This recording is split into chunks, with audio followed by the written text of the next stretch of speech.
Hey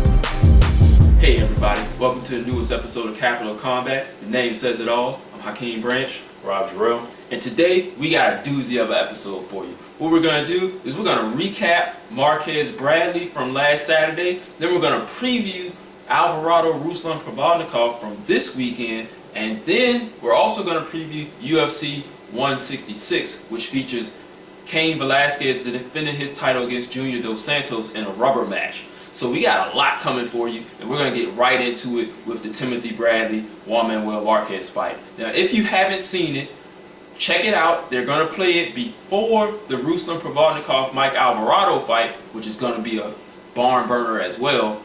But I'm getting a little bit ahead of myself. Go ahead and start them off with Marquez Bradley.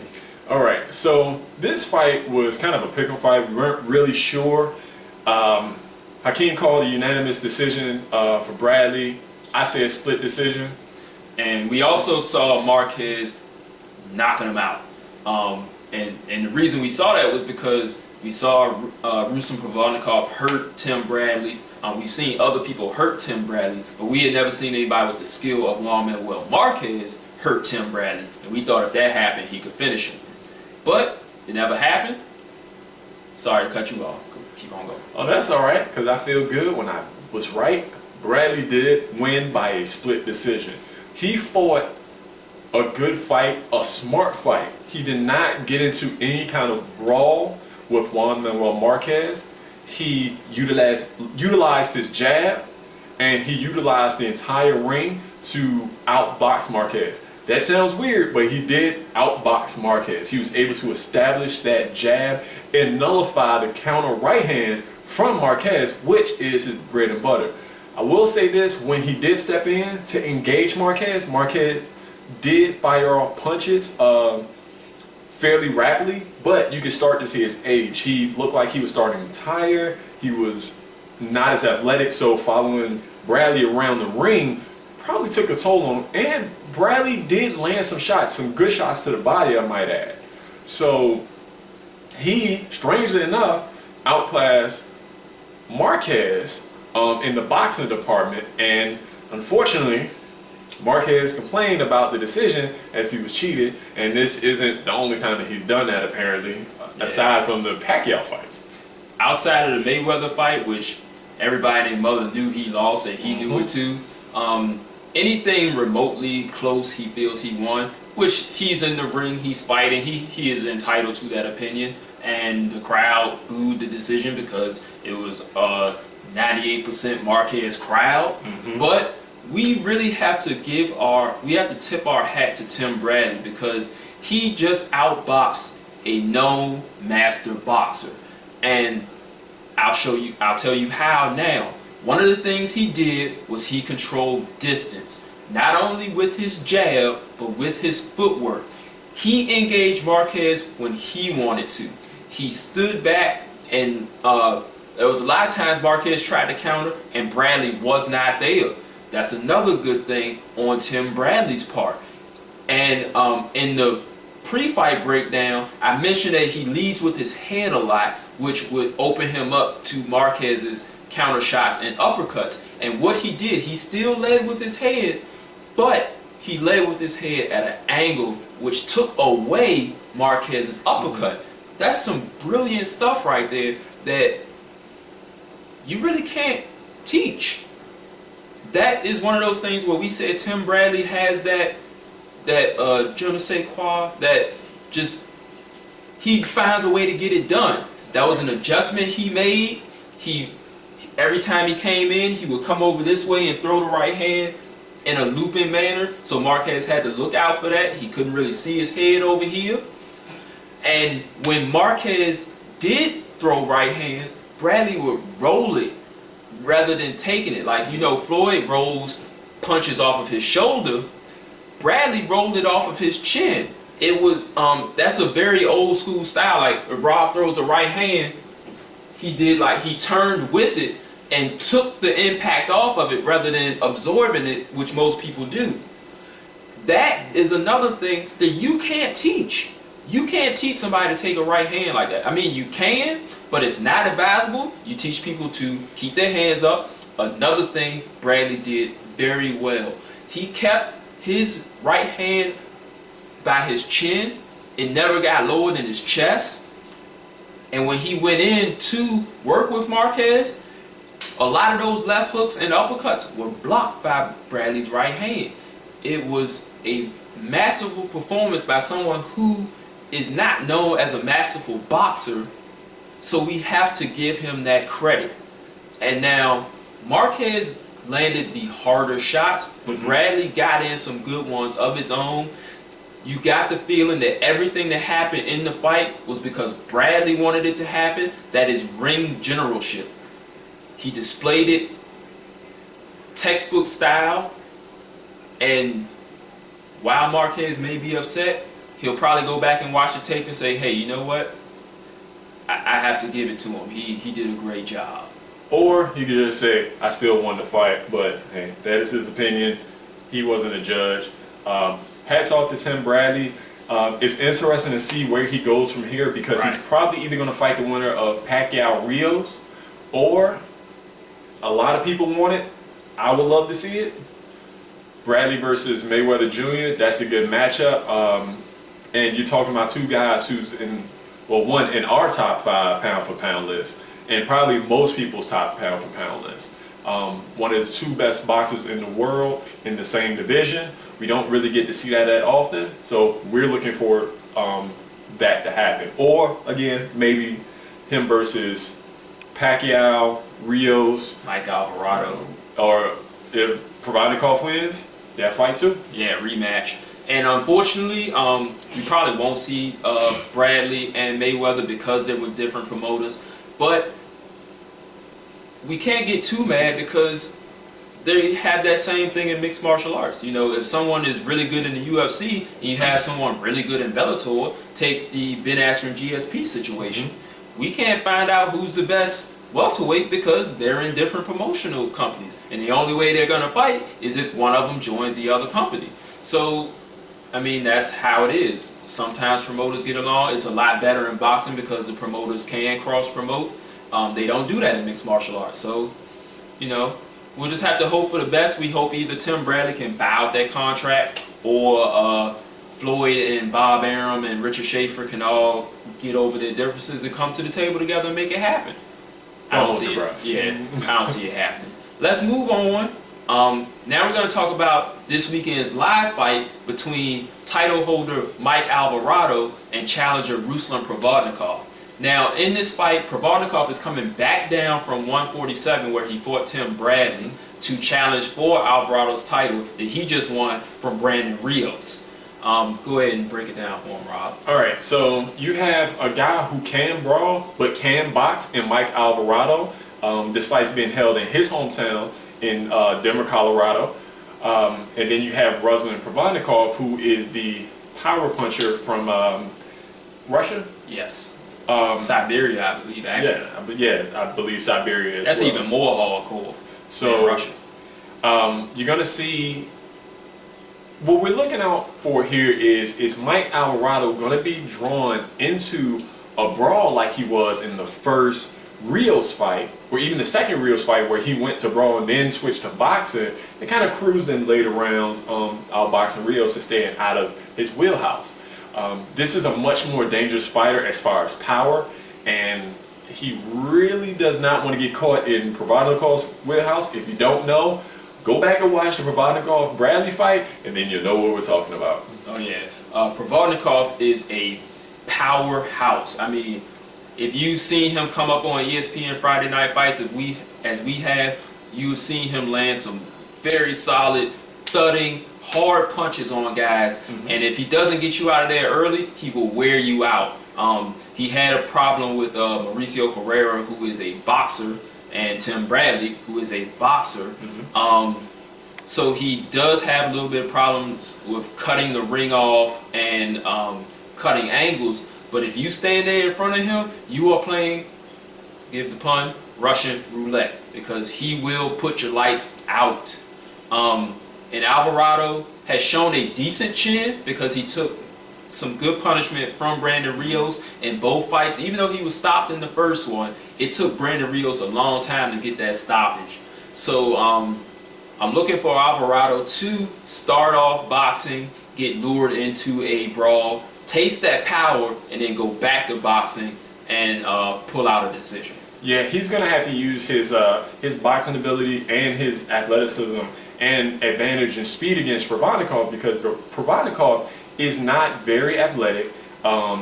He has good boxing technique, but he would rather knock you out, and he will get those knockouts. So Alvarado has to box from the inside and pick his spots to engage, because what we saw in the Bradley fight is that at times he could be overwhelmed with an accumulation of punches. Maybe not knocked out, but if Alvarado can start putting together some combinations, maybe 3-4 at a time, then Alvarado's kind of going to go, not Alvarado, Provodnikov's kind of going to go into a shell or try to dodge or block those punches before he answers back.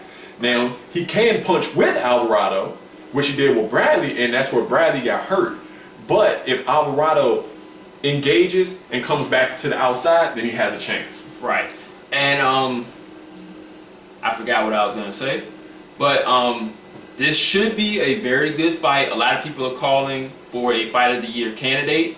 It could be with all the drama involved, but that's up to Mike Alvarado, because he has a little more tools in the toolbox than Ruslan-Provodnikov.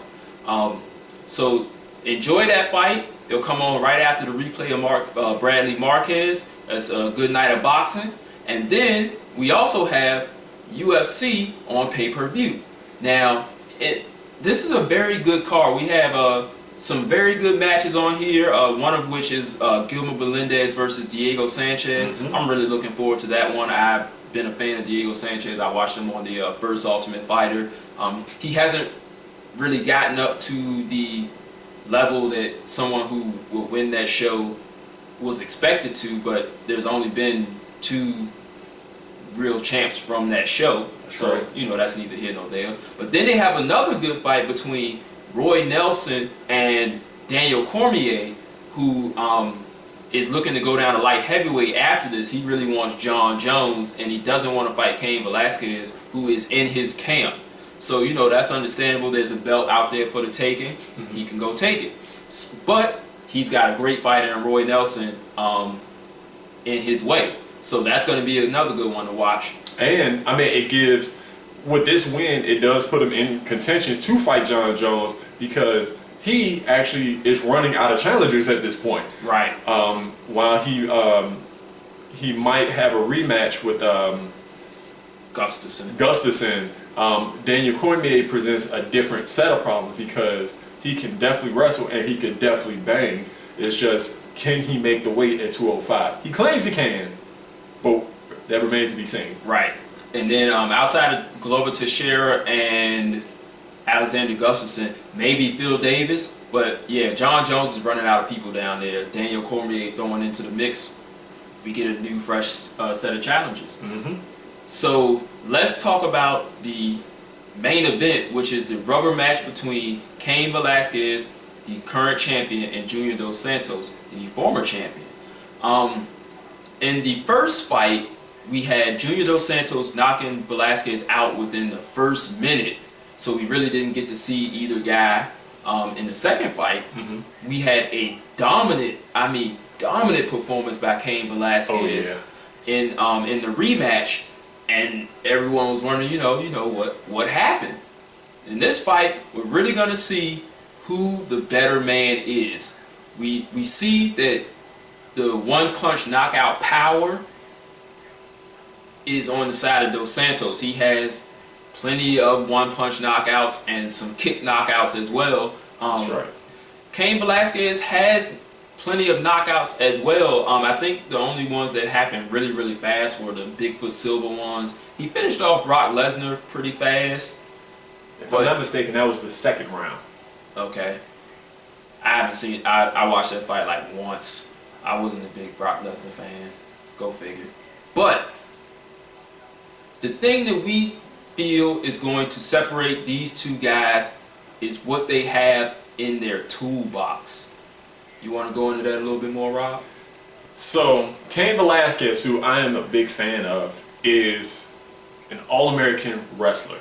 The guy pretty much almost can't be taken down. Even a guy like Brock Lesnar, who had the size advantage and possibly equal in wrestling almost, could not take Cain Velasquez down. Yeah, Brock Lesnar was actually an NCAA champ. That's right. So he was actually a better wrestler because from my research, Cain Velasquez was ranked about number 5 in the nation, which is very damn good.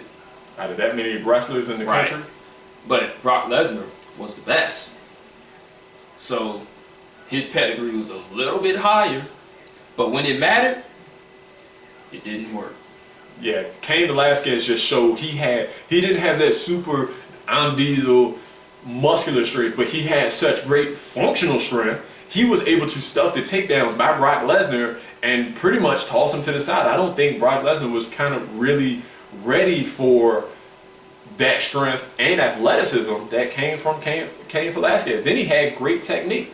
Again, I'm not saying Brock Lesnar was a bad wrestler by no means, but I just think that Velasquez was probably more in practice and more conditioned as well.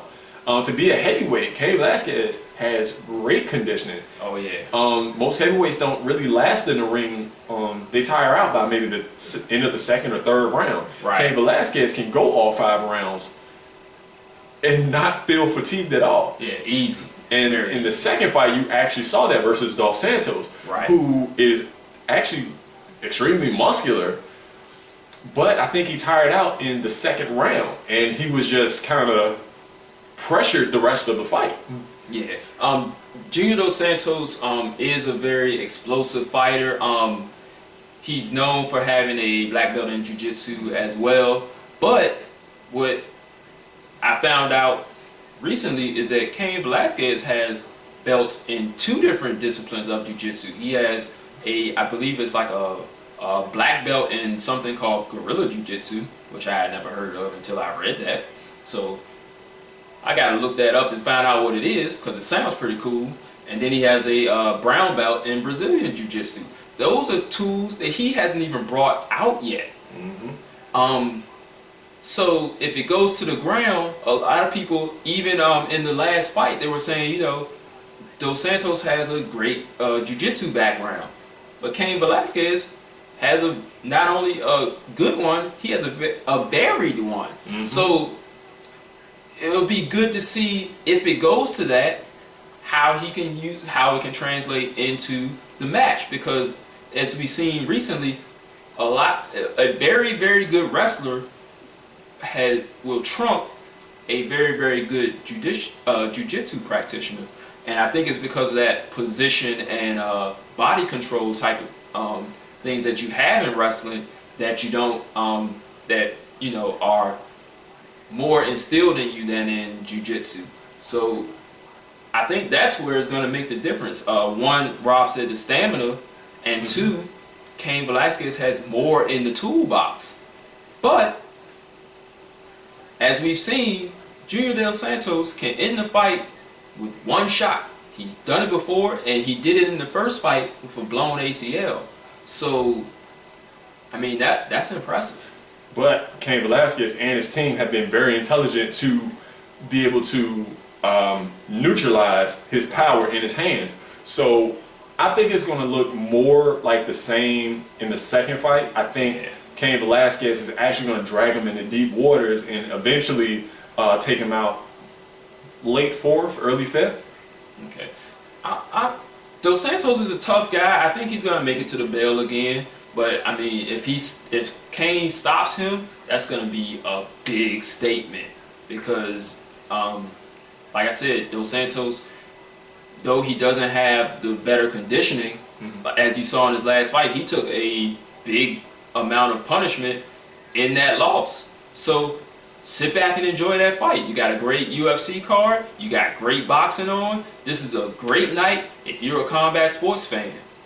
Thank you guys for watching. Make sure you like this video, share it with your friends, and subscribe on YouTube so you can see all of our updates, because as you see, we update pretty frequently. Hope you guys enjoyed the show, and remember, I'm going to tell you again, subscribe. Because if you don't, I'm going to send Rob to your house. Peace.